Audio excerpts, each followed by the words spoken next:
Hello friends, welcome to RKD classes. आप सभी का आरकेडी क्लासेस में स्वागत है। आज का वीडियो है हमारा वैद्युत क्षेत्र की तीव्रता। ठीक है, आज हम पढ़ेंगे वैद्युत क्षेत्र की तीव्रता।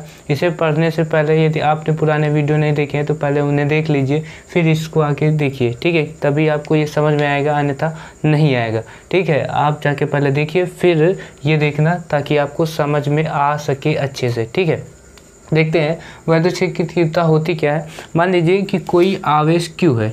ठीक है, एक आवेश Q है, Q से, ठीक है, Q आवेश है तो आवेश के चारों ओर वैद्युत क्षेत्र होगा। क्या होगा? वैद्युत क्षेत्र। Q आवेश है तो आवेश के चारों ओर वैद्युत क्षेत्र होगा ना। ठीक है, मान लीजिए कि एक आवेश यहाँ धन परीक्षण आवेश का Q0 मतलब धन परीक्षण आवेश का मतलब ये होता है एक ऐसा आवेश जिसका प्रयोग हम, ठीक है, जिसका उपयोग या जिसका यूज हम प्रयोग करने के लिए, ठीक है, या फिर परीक्षण के लिए, टेस्टिंग के लिए यूज करें। ठीक है, तो उसे हम धन परीक्षण आवेश बोलते हैं। यह आवेश इस स्रोत आवेश पर कोई प्रभाव नहीं डालेगा। मतलब, और ये जान लिए कि जो Q होता है इसे स्रोत आवेश कहते हैं। स्रोत आवेश क्यों कहते हैं? क्योंकि ऐसा आवेश जिसके कारण वैद्युत क्षेत्र उत्पन्न हो, उसे हम क्या बोलते हैं? स्रोत आवेश बोलते हैं। तो Q स्रोत आवेश है और Q0 धन परीक्षण आवेश है। इसका प्रयोग केवल हम परीक्षण के लिए कर रहे हैं। ठीक है, Q0 यहाँ पे रखा है, मान लीजिए एक यहाँ पे रखा है और एक इससे कुछ दूरी पे Q0 यहाँ पे रखा है। अब देखिए ये Q है, ये Q0 है, तो इसके बीच में ये दोनों आवेश हैं तो इनके बीच में बल लगेगा, इनके बीच में भी बल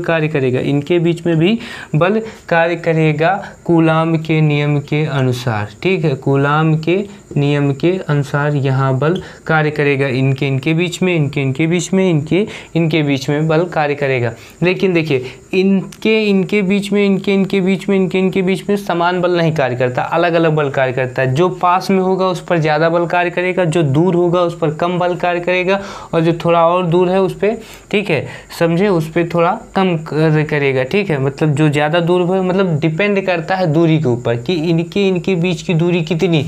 जिसके बीच की दूरी ज़्यादा होगी, ठीक, उस पर बल कम कार्य करेगा, और जिसके बीच की दूरी कम होगी उस पर बल ज़्यादा कार्य करेगा। ठीक है, तो क्या कोई ऐसी राशि है जो इनके बीच के बलों की तीव्रता को बता सके कि इसके बीच में जो बल लग रहा है उसकी तीव्रता कितनी होगी? ठीक है, कूलाम का नियम ये बात बताता है कि इन दोनों आवेशों के बीच में बल कितना लग रहा है, ये बात बताता है। कूलाम का नियम बताता है कि इन दोनों आवेशों के बीच में कितना बल लगेगा, इन दोनों के बीच में कितना बल लगेगा, इन दोनों के बीच में कितना लगेगा, लेकिन वो तीव्रता नहीं बताता कि इन दोनों के बीच में जो बल लग रहा है उनकी तीव्रता कितनी है। तो क्या कोई ऐसी भौतिक राशि है जो ये बता सके कि इनके बीच में जो बल लग रहा है उसकी तीव्रता कितनी है? हाँ, तो वो भौतिक राशि है वैद्युत क्षेत्र की तीव्रता। ठीक है, वो बताती है, वो निर्धारित करती है कि इनके बीच में वास्तव में जो बल लग रहा है उसकी तीव्रता कितनी है। ठीक है, चलिए अब हम परिभाषा देखते हैं। ठीक है, वैद्युत क्षेत्र की तीव्रता की, मान लीजिए कि ये एक वैद्युत क्षेत्र है। ठीक है, इस वैद्युत क्षेत्र में कोई बिंदु है और इस बिंदु पर कोई धन परीक्षण आवेश Q0 रखा है। तो देखिए वैद्युत क्षेत्र के किसी बिंदु पर रखे धन परीक्षण आवेश के प्रति एकांक आवेश पर कितने? प्रति एकांक आवेश पर, ठीक है, प्रति एकांक आवेश पर कार्यरत वैद्युत बल, प्रति एकांक आवेश पर जो भी बल कार्य करेगा, क्या कार्य करेगा? बल। ठीक है, जो भी बल कार्य करेगा, ठीक है, उस बल को उस बिंदु पर वैद्युत क्षेत्र की तीव्रता की माप या वैद्युत क्षेत्र की तीव्रता कहते हैं। फिर से समझते हैं, वैद्युत क्षेत्र के किसी बिंदु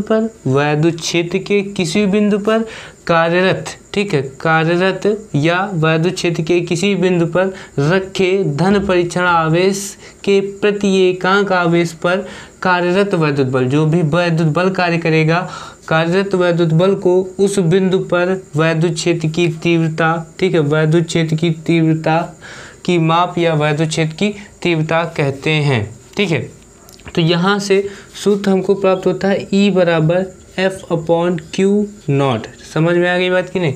तो इस तरीके भी परिभाषा निकाल सकते हैं कैसे तरीके, देखिए कैसे निकाल सकते हैं कि वैद्युत बल, ठीक है, वैद्युत बल तथा, ठीक है, वैद्युत बल तथा वैद्युत आवेश के अनुपात को वैद्युत क्षेत्र की तीव्रता कहते हैं। ठीक है, वैद्युत बल तथा वैद्युत आवेश के अनुपात को वैद्युत क्षेत्र की तीव्रता कहते हैं। नहीं तो, ठीक है, देखिए फिर से Q बराबर, अगर हम Q0 बराबर 1 कूलाम मान लें, एकांक आवेश का मतलब ही होता है 1 कूलाम, आवेश कितना हो, 1 कूलाम हो। ठीक है, तो देखिए, तो Q बराबर हमने जब 1 मान लिया तो E बराबर आया कितना, F।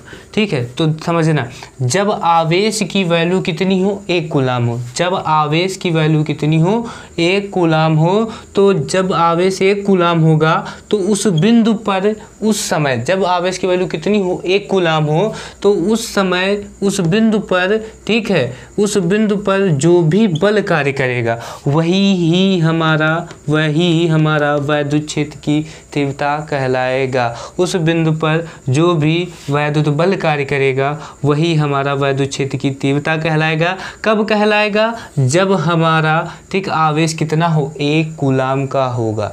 समझ में आ गया होगा, जब हमारा आवेश कितना होगा, 1 कूलाम का होगा, तो उस समय उस बिंदु पर जो भी वैद्युत बल कार्य करेगा वही हमारी वैद्युत क्षेत्र की तीव्रता होगी।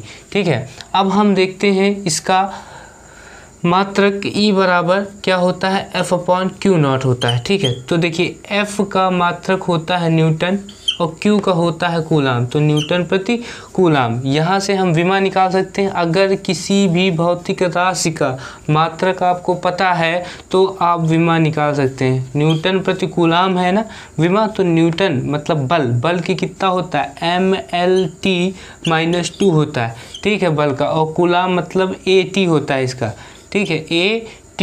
ठीक है, तो ये ऊपर जाएगा, कितना हो गया, ML, ठीक, ये T ऊपर गया तो T की पावर -3 हो जाएगा, और A जाएगा तो A की पावर -1। ठीक, इसकी विमा ये होगी MLT -3 ठीक है, MLT की पावर -3, A की पावर -1, ये इसकी विमा होगी। ठीक है, आपको समझ में आ गया होगा वैद्युत क्षेत्र की तीव्रता। ठीक है, आसान है, इसे हम E से प्रदर्शित करते हैं, E से। ठीक है, ये देखिए यहाँ लिखा भी है, E बराबर आया कितना, F/Q0 टॉपिक है। ठीक है, नेक्स्ट टॉपिक है बिंदु आवेश के कारण वैद्युत क्षेत्र की तीव्रता। ठीक है, मान लीजिए कोई आवेश है, ठीक है, Q।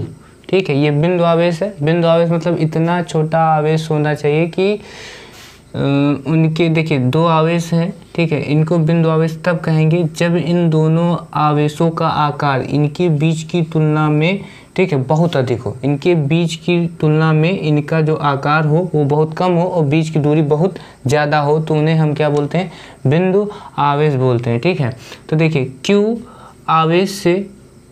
आवेश से R दूरी पर कोई बिंदु है जिस पर, मान लीजिए बिंदु P है, जिस पर हमको वैद्युत क्षेत्र की तीव्रता ज्ञात करनी। ठीक है, तो मान लीजिए ये Q आवेश है। ठीक है, इस Q आवेश से R दूरी पर कोई बिंदु P है जिस पर हमको वैद्युत क्षेत्र की तीव्रता ज्ञात करनी है। ठीक है, तो वैद्युत क्षेत्र की तीव्रता ज्ञात करने के लिए इस बिंदु पर हमको वैद्युत बल पता होना चाहिए कि यहाँ पर कितना वैद्युत बल है। ठीक है, तो मान लीजिए यहाँ पर जो वैद्युत बल है, ठीक है, वैद्युत बल जो भी होगा उसे ज्ञात करने के लिए हमको यहाँ पर एक आवेश रखना पड़ेगा। ठीक है, तो आवेश रखने के लिए हम यूज कर सकते हैं परीक्षण आवेश का। ठीक है, धन परीक्षण आवेश का, तो वो क्या होता है, Q0। ठीक है, Q0 हमने धन परीक्षण आवेश रख दिया। ठीक है, अब ये 2 आवेश या तो हवा में होंगे, ठीक है, या निर्वात में होंगे, या फिर इनके बीच में कोई दूसरा पदार्थ होगा। तो मान लीजिए कि अगर इनके बीच में कोई ऐसा पदार्थ भरा है जिसका परावैद्युतांक K है। ठीक, कितना है परावैद्युतांक, K है। ठीक है, मान लेते हैं थोड़ी देर के लिए। ठीक, तो माना कोई बिंदु आवेश Q से R दूरी पर कोई बिंदु P है जिस पर वैद्युत क्षेत्र की तीव्रता